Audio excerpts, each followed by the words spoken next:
అక్షయమైన ఆహారం కొరకు కష్టపడమని చెప్పిన యేసుక్రీస్తు ప్రభు నామములో అందరికీ వందనములు. ఇప్పుడు మనం చదువుకునే వాక్యం యోహాను 6:22-29 వరకు. మర్నాడు సముద్రపు టద్దరిని నిలిచి ఉన్న జనసమూహం వచ్చి చూడగా ఒక చిన్న ధోని తప్ప అక్కడ మరి ఒకటి లేదని యేసు తన శిష్యులతో కూడా ధోని ఎక్కలేదు, కానీ ఆయన శిష్యులు మాత్రమే వెళ్ళిరని తెలుసుకుని అయితే ప్రభువు కృతజ్ఞతాస్తుతులు చెల్లించినప్పుడు వారు రొట్టె భుజించిన చోటునకు దగ్గరనున్న తిబేరియా నుండి వేరే చిన్న ధోనులు వచ్చాను. కాబట్టి యేసును ఆయన శిష్యులను అక్కడ లేకపోవడం జనసమూహం చూసినప్పుడు వారు ఆ చిన్న ధోనులెక్కి యేసును వెతుకుచు కపెర్నహూమునకు వచ్చిరి.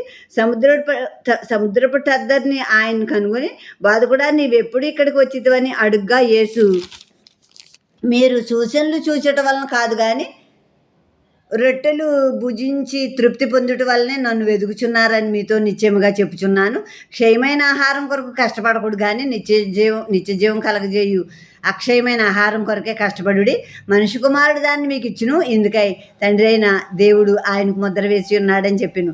వారు మేము దేవుని క్రియలు జరిగించుటకు ఏం చేయవలనని ఆయన అడుగ్గా యేసు, ఆయన పంపిన వాని యందు మీరు విశ్వాసం ఉంచుటయే దేవుని క్రియ అని వారితో చెప్పాను.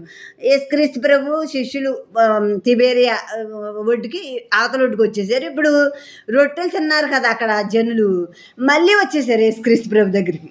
అంటే మళ్ళీ ఆ రొట్టెలు పెడితే శుభ్రంగా తిన్నాం, అక్కడ సాయంత్రం దాకా అక్కడ గడిపితే ఇంక వండుకో అక్కర్లేదు, కొనుక్కో అక్కర్లేదు, ఆయన దగ్గర కూర్చుంటే ఇంకా రొట్టెలు పెడతా ఉంటారు ఆయన అని చెప్పేసి వచ్చేసారు. వచ్చేసినప్పుడు అక్కడ లేరు యేసుక్రీస్తు ప్రభు. అప్పుడు ఒక చిన్న ధోని ఉంది. యేసుక్రీస్తు ప్రభు శిష్యులతో పాటు వెళ్ళలేదు అని వారు తెలుసుకున్నారు. వాళ్ళు అక్కడ చూస్తూ ఉంటుండగా చిన్న చిన్న ధోనులు వేసుకుని ఇంకా కొందరు చాలామంది అటు ఇటు అక్కడ ఇక్కడి నుంచి వచ్చారు. ఇప్పుడు ఆ ధోనులు వేసుకుని యేసుక్రీస్తు ప్రభుని ఎదుగుతున్నారు వీళ్ళు. అప్పుడు యేసుక్రీస్తు ప్రభుని కనుగొని, బాధకుడా, నువ్వు ఎప్పుడు వచ్చావు ఇక్కడికే అని అడుగుతున్నారు వాళ్ళు. అప్పుడు యేసుక్రీస్తు ప్రభు అంటున్నారు, మీరు చూచటం వలన కాదు, కానీ అద్భుతాలు చూచటం వలన కాదు, కానీ రొట్టెలు భుజించటం వల్లనే నన్ను వెతుకుతున్నారు. ఆహారం కొరకే నన్ను వెతుకుతున్నారు, తిండి కోసమే నన్ను వెతుకుతున్నారు. మీరు నిత్య జీవం కొరకు వెతకట్లేదు. మీరు కనుక క్షయమైపోయే ఆహారం కొరకు కష్టపడకండి.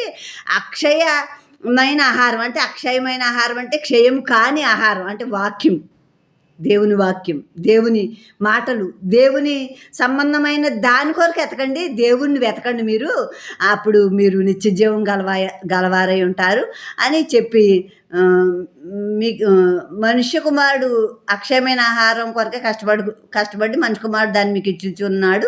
ఇందుకై తండ్రి అయిన దేవుడు ఆయన ముద్ర వేసాడు. కనుక మనిషి కుమారుడైన యేసుక్రీస్తు ప్రభు అక్షయమైన ఆహారం మీకు ఇస్తున్నారు, తండ్రి అయిన దేవుడు కూడా ముద్ర వేసారు దానికి అని చెప్పినప్పుడు దేవుని క్రియలు చేయడానికి మేము ఏం చేయాలంటున్నారు ఆ ప్రజలు. యేసుక్రీస్తు ప్రభు నామంలో విశ్వాసం ఉంచటమే, అంటే యేసుక్రీస్తు ప్రభు నామంలో మనం విశ్వాసం ఉంచటమే, నమ్మటమే దేవుని క్రియ.